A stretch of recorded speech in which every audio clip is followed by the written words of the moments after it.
Read the following and make death news. Shop my account. Shop my account. Tick, of Dave D, Dozy, Beaky, Mick and Tick, has died. February 16, 2024. Obituaries.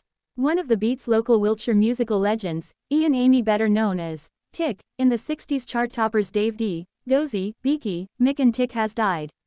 Obituary by Ian Woolley. Dave D, Dozy, Beaky, Mick and Tick. The Wiltshire music scene in the 1950s was thriving, and many popular bands around that time included Ronnie Blond and the Beatniks, Big Boppers and Eddie and the Strollers, to name a few. The nucleus of which eventually formed Dave D and the Bostons and shortly after became Dave D, Dozy, Beaky, Mick and Tick. Trevor Davies Dozy, then with the Beatniks, met Ian Amy Tick and persuaded him to leave his group Eddie and the Strollers to join the Beatniks. Ian Amy Tick approached his schoolmate John Diamond Beaky, who was also a member of the Big Boppers, to join the band. Tick told me how the group got their name. Our name was given to us by our management at the time. Even all the DJs at the time had trouble saying it too, including Kenny Everett, who would stumble pronouncing it on purpose.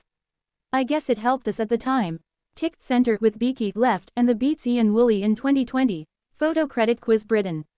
Interviewing both founding members of the group Beaky and Tick outside their favorite coffee shop off the Market Square in Salisbury, most weeks it became a ritual that the two long-term band members and inseparable buddies would meet over a coffee to reminisce about those golden days when they were one of the most sought-after groups of the 60s.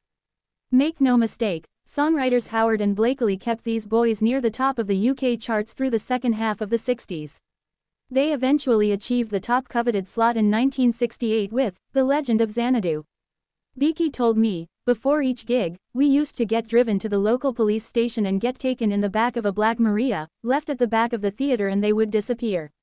Leaving after each gig was a real pain with hundreds of fans at the back and the front, so we needed a plan.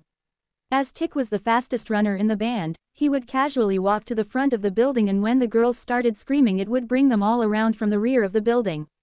He would then sprint back through and we'd all pile into the back of the van, chuckled Beaky. Tick remembers well the heyday when they were in demand. That is something I really miss, the big venues and concerts that we used to do. The last one we did was for Musical Express with the Stones, where we shared the dressing room with them. DDBMT.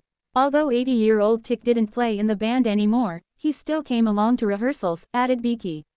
More recently, the band were considered for the Legends stage at Glastonbury, and until Tick's passing, all three of the original quintet still lived in Salisbury. Only Beaky and Mick now survive.